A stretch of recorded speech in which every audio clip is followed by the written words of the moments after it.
Welcome back to Game Informer. I'm Ben Reeves. I'm joined by resident Destiny expert Matt Miller.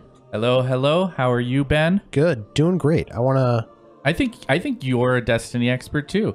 Yeah, I think we're both Destiny experts. Let's just both be. Let's say we are, and that'll be how it is. There's no reason to belabor the point, but Destiny 2 looks like a good game. Looks like a great game, I'll say. Yeah. I recently had an opportunity to go and play an extensive amount of it, and wanted to share some info with you because I know you'd be excited about it. I'm a little jealous that you were free to go to this thing and that I was not able to join you. I really wanted to come with, but we couldn't make the timing work out. But you got a little early glimpse of what is pretty much the final game, the one that's going to come out on consoles on September 6th, yeah? Yeah, I will say it felt really good. Like, it plays a lot like Destiny. I mean, we know kind of what we're getting, I think, to some degree if you're a Destiny fan, but if you're not a Destiny fan, I think there's reasons to be excited about this because it's a really good feeling shooter.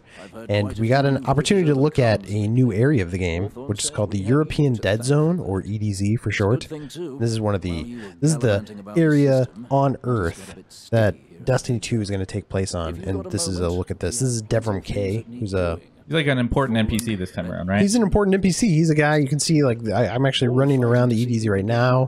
Deborah Mackay is a player character, or sorry, an NPC who you run into, who has a backstory. You kind of learn a little bit about him as you play the game. He also gives you missions, which is kind of cool to like have a character on the map that you can run up to and talk to, and gives you missions, and you can turn things in and buy stuff from him. And as you can see right here, he has some cool stuff for sale. Yeah. I mean, you're checking out one of the things about this game that I really am the most curious about, which is that they just have not shown off a lot of the open world yet. I saw a very early version of it when I got to check out the game for a feature several months ago, but was really there was really not as much there as I wanted to get a good picture of how these destinations work now. And you were playing through the EDZ destination with all of the stuff there that's going to be there at launch. Oh yeah, you can see me running around. There's like other players running around here. I'm just pulling up the map to kind of look at some of the icons you can see. There's you can see here's a public event. That is so awesome. It's that just to have a map. That there's a map, and that you know that there's a public event that is going to arrive at a particular place at a particular time. Yeah. It really encourages the different players who are in the destination at that moment to converge, right? Yeah, no, it does. And you know when it's coming up. You can look at the map at large and be like, well, actually, I want to do this event. Right. And if you get good enough at doing that public event and you have enough people who are high enough level, you can, and you do it fast enough, it kind of like kicks into a harder version of that event called a heroic event, and you get better gear from it. Thanks for checking in. But what I'm doing here is there's also adventures. Yeah. Which are basically side missions. Right. They feel but like in the world. Pretty robust. Yeah. Yeah, they feel like campaign missions, honestly, because they're that long and that involved. But they are in the world itself, so you'll see other people running around while I'm doing the mission, while I'm talking to my handler, let's say. Sure. But yeah, these are cool. They're not necessarily connected to the campaign, so they're their own story mission stuff. And it's kind of a new like element that I think just adds more content to Destiny 2, honestly. Sure. My sense of it was that they want adventurers to kind of tell the stories of these different destinations, right? Like you're learning more about what's happening in the EDZ. Is that fair to say? And like what's special about this location and its characters and its conflicts? Right. Yeah, I think that's a good way to look at it. You learn a lot more about the world. You learn more about the history of the characters too. Sure. Because there's characters you interact with, like Deborah, right? And you'll learn maybe more about him or other characters you run into as you do these missions. But so it's really not connected to the story at all of the main Destiny 2, which I think is kind of cool. Yeah, it adds more content. It helps the world feel more alive. Right. Did you find yourself referring to the map a lot during your we're just taking a look at a snippet right now of the gameplay that you had on the EDZ, but you see my platform. That was really good. Yeah. Did you find that you were looking at the map to kind of figure out where you were going a lot?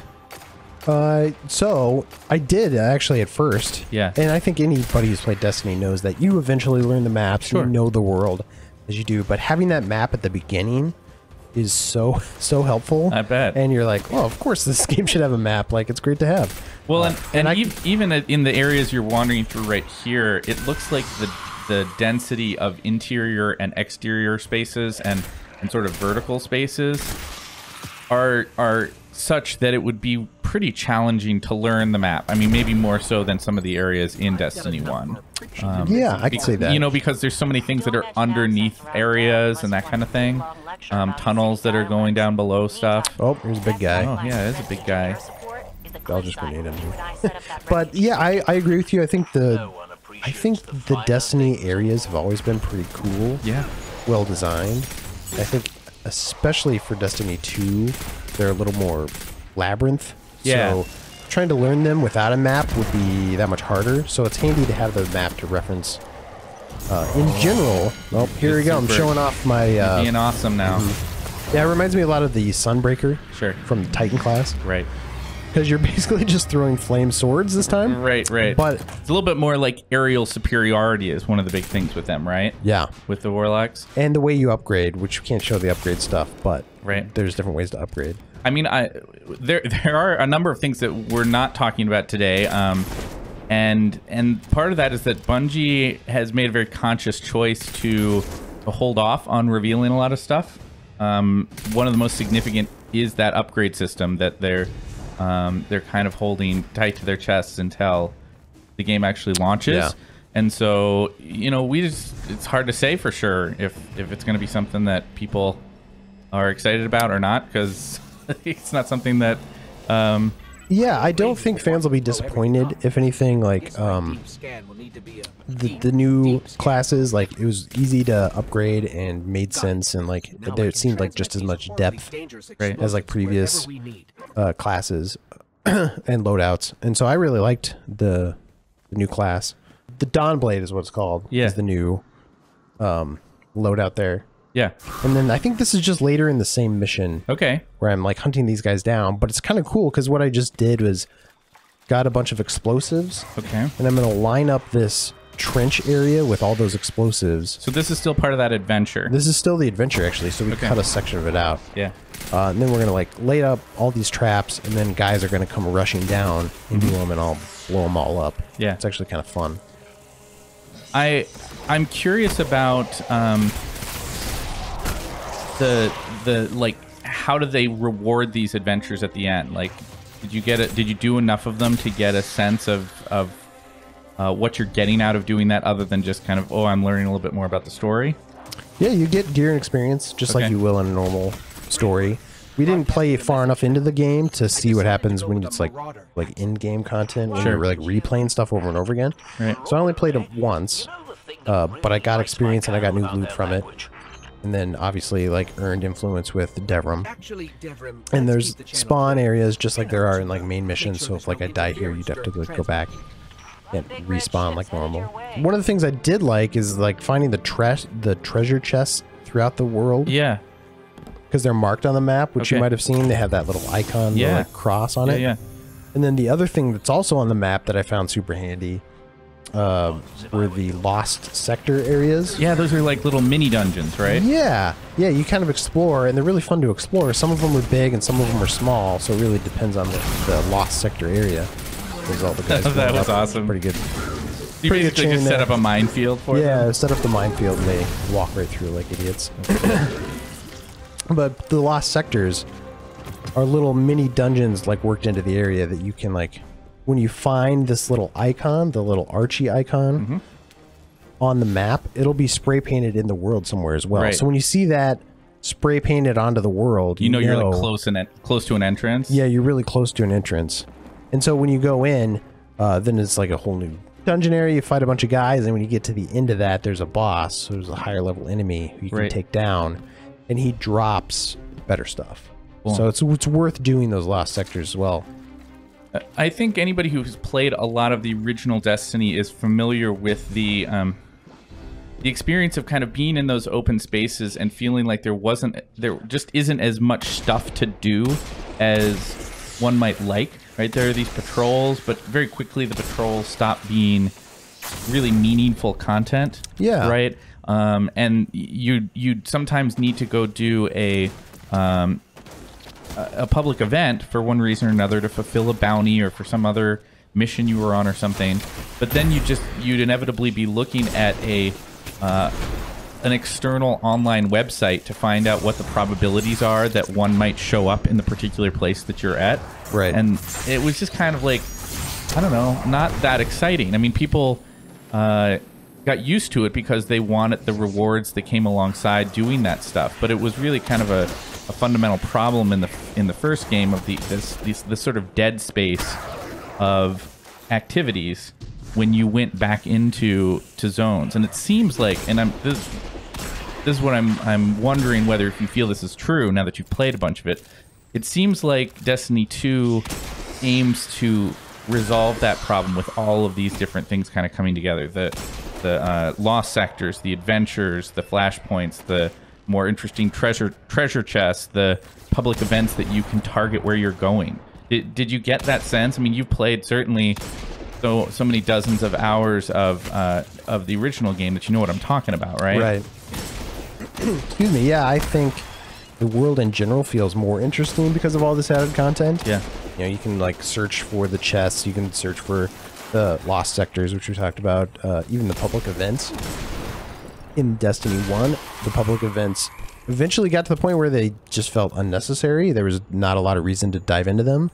I didn't get to go super deep post-game content, like I said, but it seemed like the public events are going to have a little bit more value or retain some value further into the game, right? Which will be really nice. And so all these things are all very different. Like there's areas in the game where you can find things to learn more about that area. People like Deborah Mackay, obviously, who talk to you and share new information. So like things just feel a little bit more alive and active and like spaces you want to wander around in a little bit more. Sure. So the EDZ obviously is a good example of that. And I like the setting too. Just the old kind of Eastern European looking setting to it. Yeah, and the forests and it's kind of a lush setting in a way, a lush Earth setting that's different from what Russia was with the Cosmodrome for all those years that we were running around in there. There's certainly aspects we're not going to be spoiling. I don't want you to spoil for me anything about like what's going on in the story, so we're not really going to talk about that today. But I did want to ask, as it's represented here in the EDZ stuff, just generally, what your impression of the storytelling has been. I mean, I think that a lot of people, especially the people who walked away from Destiny after, the first few weeks, there were a lot of complaints about just the storytelling being lackluster and not having enough general storytelling, and the story not being as big and epic as some people wanted it to be. Which I think anybody who played the later stuff, like Taken King, knows that continued to get better. But what was your sense, just on a non-specific way, about what you were seeing of that here in like EDZ? Yeah, I can't speak too much to the campaign quite yet, but just based on the adventures that I did and talking to Deborah, stuff like that, experiencing it in the EDZ.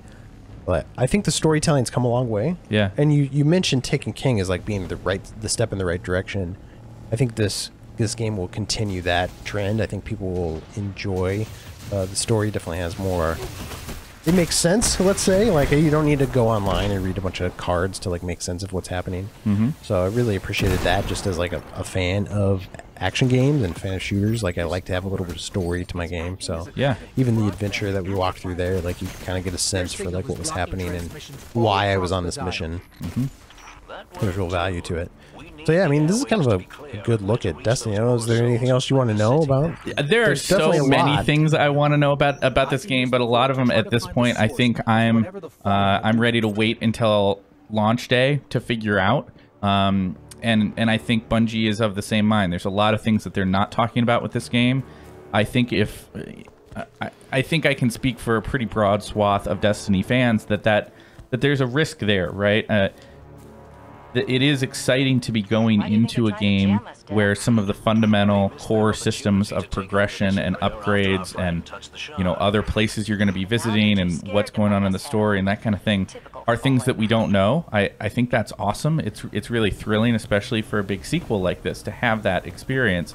On the other hand, by not exploring that stuff in pre-launch content or in the beta, it would be hard for Bungie to get the broad feedback that they've gotten from like what they got with their beta, right? I mean, I think they would be the first to say that all of that, you know, playing through that opening story mission and all those hours that people poured into playing those PvP matches in the console beta that happened a few weeks ago, that gave the team a lot of stuff to think about and a lot of things that they could consider in terms of how they balance stuff and whether they wanted to make changes or whether they were happy with how stuff was.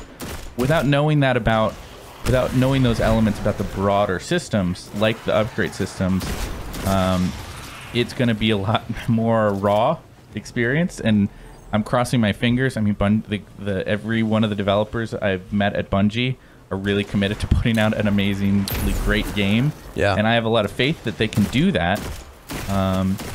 But it's a big risk. Yeah. No, I don't think I have to sell this game to people who've been playing Destiny for the last 3 years. Like, you should be excited about it. It's an exciting looking game. And it makes a lot of improvements in the right directions. Yeah. I think people who played Destiny early on and bounced off of it, I think should give Destiny 2 a shot, because I think it's made a lot of improvements. It continues the trends that Taken King did in kind of writing the awkward leveling up structure, stuff like that, in a good way. Yep. And the flow of the story is better. The world's just a lot more vibrant and active, like you can see here. So I don't know if you were on the fence about Destiny 2. I think it's worth giving it another shot. Like, I had a lot of fun with it. I'm looking forward to the final release when it actually comes out and leveling up my character again. You and I are going to do a lot of jetting around on our Sparrows, I think, in a few weeks here. Yeah. So much Sparrow riding. Definitely. Well, thanks for joining me on this look, Miller. Yeah, absolutely. Thanks for having me. And thank you all for watching. There's another video on the site, actually, if you want to watch without commentary. I explore the EDZ for about an hour and a half. And it's a more extensive look of more adventures and more lost sectors you can check out, and hopefully you'll look that over if you want to. Very cool. Thanks a bunch. Thanks a lot, Miller. Have a good one.